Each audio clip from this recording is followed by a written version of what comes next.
Hello, welcome back to Grassy Springs Farms. Today we're going to talk a little bit about a 430 John Deere row baler. Hear a lot of people asking a lot of questions about these little 430s. They're a pretty simple baler. They have basically a twine system on them that is run off of a power steering pump, like on a 1986 model GM pickup. So it works real well. Here's what you're looking at here. A couple of things on it that everybody needs to know to look for. You've got 5 springs. You've got one here. All right, you've got one here. That's 2. You got 3 back here, 4 right there, and 5 right there. And all those allow all this mechanism to work. Now, if you are wanting to set your bale size, you're going to use this slide adjustment here. Now you see these little micro switches. Those operate the monitor, but all the monitor does on this baler is it just does that. It monitors, okay? So it'll have a light up there that when this clicks up, that tells me it's getting close to tying. It's got another micro switch on the twine arm, and when that twine arm goes, it'll click that micro switch, and so I'll have a light on the monitor that would flash when this one goes, and it would go solid when the other one goes. And then there's a couple of micro switches on the tailgate.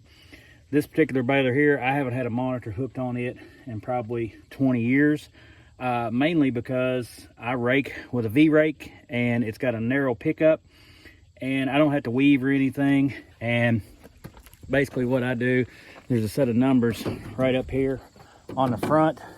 They're tied to this arm, and as this arm goes up, these numbers slide down. And so I watch that from the tractor. I actually do have a small camera in the tractor. I don't have it hooked up on it right now, but I have a small camera in the tractor with a camera facing on my twine arm, so I can watch from the cab and see the twine arm go and see when the twine ties and all that stuff. But you know, this pump right here hooks over to your twine arm right in here. You got a cylinder there. And then when it gets over here, it kicks this button right, or hits this button right here, excuse me, and that changes this valve right here, and that's your directional valve.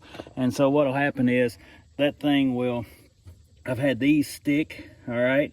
Also, here's your speed on your twine. You just loosen that up and tighten it up.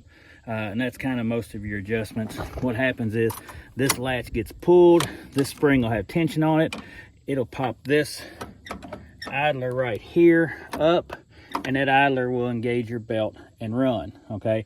And if you're having problems with it tying small bales, there's a couple of things. One, there is a roll pin right up here in this. I've had that break and catch, and it would give me some different size bales. I just replaced this spring the other day. It was giving me problems, and this spring was stretched out, so I replaced that. And so that got me back to getting some normal size bales. Now, a couple of things. If I want to make this twine arm work and I don't have a bale in it, what I'm going to do is I'm going to go over here to the left-hand side of the baler. I'm going to lock my tailgate in right there. That's my safety lock, but I want to lock it with it down. And then what I'm going to do is fire the tractor up and raise up my tension arm. And so when I raise my tension arm up, and I'm going to do this from the ground. I don't recommend starting one from the ground, but this one won't start unless it's completely in neutral. So look up on top of the baler up there. So I'm back. I shut the tractor off. So what you can see up here on top is you can see I raised my tension arm up there. That's that piece up on top with your roller up there where your belts are at. And that raises it up, and then that's going to raise this tension arm on the inside, and that operates my numbers there, because now I've extended these tension cylinders out. They are up, okay?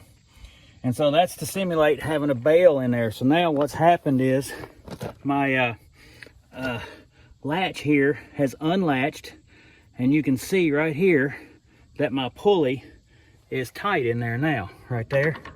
You can see where I'm wiggling it. Now it's got pressure, so that's going to drive that belt.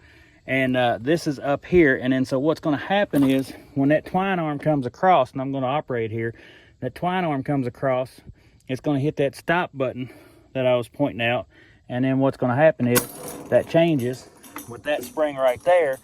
That changes that valve position right there. This spring holds tension on it. That changes that valve tension right there, and your twine arm returns to home. And that's as simple as it is. Not much to it. Now, if you want to bleed one, you're going to go here to your pump. If you've had a hose blow, or you've changed pumps, or rebuilt the cylinder, what I recommend doing is taking your fill lid out here, put some safety glasses on, take a rag, take an air nozzle with the PTO going and your twine arm engaged like this. Shoot a little bit of air to it, and make sure you're full of fluid here. Shoot a little bit of air to it, and that will send that twine arm, and it'll bleed it out real fast. I just got through putting one on a 435. You can see sitting behind me. And one of the big differences in the 430 and 435s, 435s don't have the big springs. They have a small set of springs. They rely a little bit more on your tension cylinders and on your twine arm. Instead of one twine arm going slowly, they have two twine arms that feed a little bit faster, and they feed twine from both sides of the baler. And really what that does is it speeds up your tying quite a bit. And that's the main things on, difference. Also, I will say that the 35 series has a CV joint shaft instead of having a middle carrier bearing right here. They have a one-piece shaft, and they don't have the regular older shaft. They just have a CV joint. And then if you're looking at an old 430, 435, 530, 535, they're essentially the same. There's a little bit of difference in the twine on the 5 foot wide balers as far as down here in the mechanism, but not much. But right here, you can see right here, and everything looks backwards because of the way the video is shot. But if you look right here, what you're looking at is, this is your density control. And I did have to put a new one on this because I had some problems. I had some cylinders and had some density control. The tailgate wanted to creep open on it. And it wasn't just the cylinders, it was this and some cylinders. And I rebuilt the cylinders, and I had one blowout again that I must have not got it quite in there right, or cut something when I put it back in. So it ended up being a twofold deal. But this right here, loosen this set screw, tighten it in to make it more dense, out to make it less dense. So that's how you make a tighter bale. So hopefully this information will help those of you that are looking at or working on an old 430, 435, 530, 535. Hopefully that information will be some good information, and hope you learned something. Thank you very much.